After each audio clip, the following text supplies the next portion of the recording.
While some independent wrestling stars go on to be top stars in WWE, Seth Rollins and Io Sky, for example, others are poorly booked or just never find their rhythm.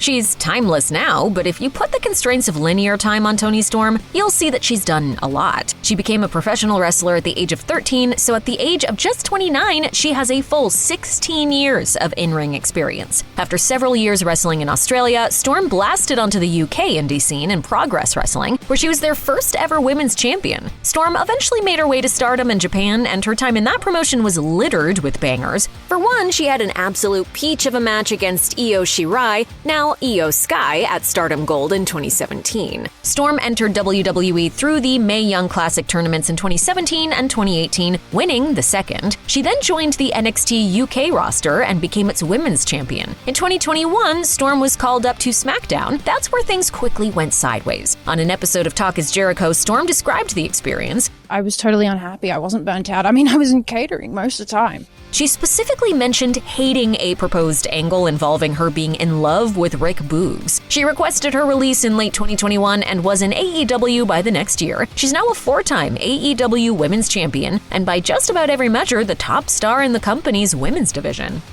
Gail Kim's career spanned 20 years and was ahead of its time. She finished opponents with her patented Eat Defeat, an inverted stomp facebreaker. A Toronto native, Kim got her start on the Canadian indie scene. She signed with the WWE in October 2002. Kim got a quick push, winning the women's title on the June 30th, 2003 episode of Raw. Kim held the title for all 4 weeks before dropping it to Molly Holly. This was about as good as it got for Kim during her first run with WWE. She broke her collarbone in November 2003, and a year later, she was released. WWE told her that they wanted to go in a different direction. Kim moved on to TNA, which clearly was a better fit. Kim won the first ever TNA Knockouts Championship at Bound for Glory 2007. She went on to feud with Awesome Kong and have some great matches in the process. Kim eventually dropped the title to Kong on an episode of Impact. Kim returned to WWE in late 2008. It wasn't any better. It would be 6 girl tags, 8 girl tags, just random matches that meant nothing. Her frustration boiled over on the August 1st, 2011 episode of Raw. During a battle royal, Kim chose to eliminate herself after 1 minute in the ring. She announced she was leaving WWE 4 days later on Twitter. Kim went back to TNA and remained in the company as a competitor and producer until she was fired in a massive reorganization in March 2025. She's a 7-time Knockouts champion. For fans of Japanese wrestling, KENTA is synonymous with hard-hitting, strong-style matches. His resume outside WWE is untouchable. In ROH, All Japan, Pro Wrestling, Noah, and New Japan, KENTA has put on hundreds of bangers. KENTA popularized the go-to-sleep finisher, which was later adopted by CM Punk. Over his career, KENTA has matched up with wrestlers including Bryan Danielson, Seth Rollins, and Hiroshi Tanahashi, just to name a few. KENTA got his start in Pro Wrestling Noah, where he dominated for over a decade. Just to name a few of his accomplishments, he won the GHC Junior Heavyweight title and held the GHC Junior Tag titles. KENTA had dozens of 4-star-plus matches in that time. In 2014, he came to WWE. In a rare moment for the promotion, KENTA actually had a segment in NXT where he announced that he was changing his name to Hideo Itami. KENTA had some up-and-down moments on the NXT roster and was eventually sidelined in January 2016 with a shoulder injury. A year on the shelf led to KENTA landing in 205 Live as a cruiserweight. Even there, he didn't get much of a push. In January 2019, KENTA asked for his release. KENTA debuted in New Japan, where sadly the injuries continued to mount. A concussion at Royal Quest 2019 and a gruesome bunch of injuries at Wrestle Kingdom in 2022 set him back. He was healthy again in 2023, though, and had a run with the strong openweight championship. He left New Japan and made his way back to Noah on January 1st, 2025.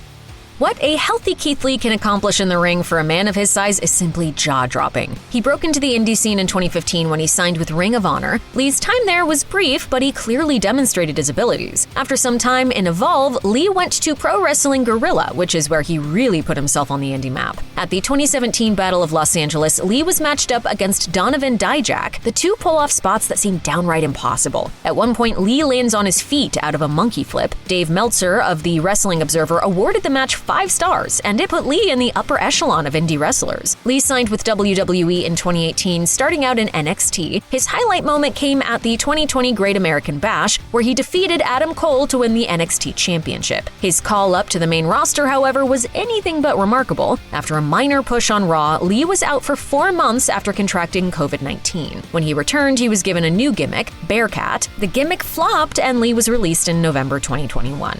When it was presented to me, I was like, what and why? Lee was quickly snapped up by AEW, where he has done some good work, but has unfortunately spent a lot of time on the shelf with health issues.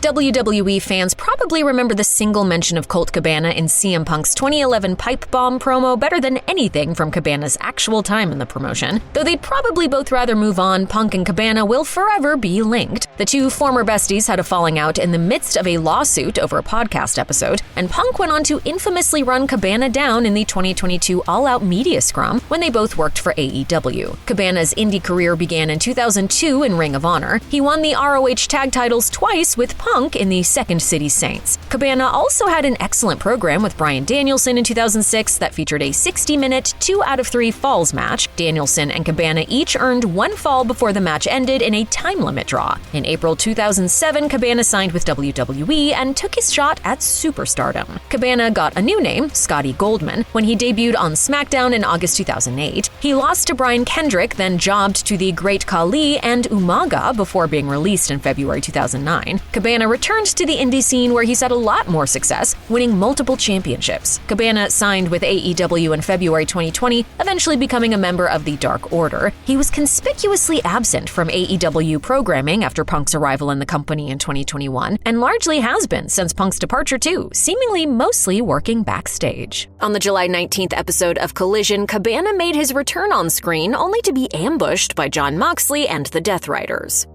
Matt Sydal has been wrestling professionally for 2 decades. He's gifted on the mat and even better in the air. Under the name Evan Bourne in WWE, Sydal was named Best Flying Wrestler of 2008. What makes him really stand out is that he can have a great match with any type of opponent. After runs in Dragon Gate and ROH got him on the map in the mid-2000s, WWE came calling. Sydal started out hot on WWE's ECW, impressing in a loss to Matt Hardy for the ECW title at Cyber Sunday 2008, but he was soon sidelined with an ankle injury, and injuries continued to plague him. In 2010, Sydal injured his shoulder and required surgery. He returned the following year and floated around the mid-card. In November 2011, he was suspended for violating the WWE wellness policy. 47 days after being reinstated, he was suspended for 2 months for a second violation. A 2012 motorcycle accident shelved him again, and he was released in June 2014. Since his release, Sydal has returned to the indie circuit, competing in ROH, New Japan, Evolve, PWG, and most notably Impact, where he was a double champion for a time in 2017. He even managed to be a part of a 5-star match at PWG's Battle of Los Angeles in 2016. Sydal currently works for AEW, largely working in the now AEW-owned Ring of Honor. Sami Callihan has been wrestling professionally for 20 years. He's a legitimate, hardcore legend, and not the WWE-style hit-a-guy-with-a-chair kind of hardcore. He is a pizza-cutting, glass-shattering indie madman. After a brief stint in ROH, Callihan debuted in CZW in June 2008. He spent the next 5 years winning titles and having grimy bangers in front of rabid fans. He had great chemistry with Adam Cole and won the World Junior Heavyweight title from him in November 2011. Sami also spent time in Evolve and Dragon Gate before taking his shot at WWE. Callihan debuted in NXT in August 2013 under the name Solomon Crow. He only worked untelevised matches. What's with the bird thing? I don't get it. Crow, crane, it just keeps following me, these birds. Crow didn't make it to TV until 2015, with a gimmick involving hacking computers to manipulate the arena lights and technology. After a few months of flailing, Callihan asked for his release. Since leaving WWE, Callihan has worked in PWG, New Japan, MLW, Lucha Underground, and TNA, where he even had a world title run in 2019 and 2020. Chris Hero might as well be the dictionary definition of an indie wrestling star. His 25-year career has taken him across the globe. He competed in CZW, Chikara, ROH, TNA, and PWG, among others. He faced Adam Cole for the ROH title, CM Punk in IWA Mid-South, and Tomohiro Ishii in Rev Pro. His career, when given the long view, is incredible. After a decade of killing it on the indies, Hiro signed with FCW, which was then WWE's developmental territory, in 2012. He took on the name Cassius Ohno and started appearing regularly as the promotion was rebranded as NXT. Though he had some memorable matches in NXT, Hiro was largely a jobber to the stars. He spent the latter half of 2013 being fed to the Wyatt family. He was released in November 2013, reportedly in part due to what were referred to as conditioning issues. Hiro went back to indies for a few years. He won the Evolve Championship in January 2014. He returned to WWE in December 2016, but didn't do a whole lot. A brief run in NXT UK came to an end when Hiro was released in December 2020. He now works as a producer for AEW. Low-Ki has wrestled and held titles everywhere. He is also one of the godfathers of the modern indie style. Low-Ki is quick, he can fly, and he's legit on the mat. Though he hasn't had any matches in 2025 as of the making of this video, by all indications, his career is still active after more than 25 years. There's a good chance your favorite wrestler's favorite wrestler was, at some point, Low-Ki. Low-Ki had a very brief run in WWE in 2000 before finding his home in Ring of Honor. He won the first ever ROH main event at the Era of Honor Begins in February 2002. He remained a staple of that company, regularly competing against wrestlers including Samoa Joe, Jay Lethal, and Austin Aries. He finally took another crack at a run in WWE in 2008. Under the name Kaval, Low-Ki's top WWE highlight was winning the second season of NXT in August 2010. His call-up to the main roster was a big step down. Outside of an Intercontinental title shot, he was essentially a glorified enhancement talent. He lost to Chavo Guerrero, twice to Jack Swagger, and repeatedly to Drew McIntyre. His final WWE appearance was at a SmackDown taping in December 2010, where he was quickly squashed by Drew McIntyre. 3 days later, he was released. Low-Ki went back to the indies to do what he does. He did run into some trouble in 2020 and 2021 for spreading COVID misinformation on Twitter, but continued to get booked into 2024.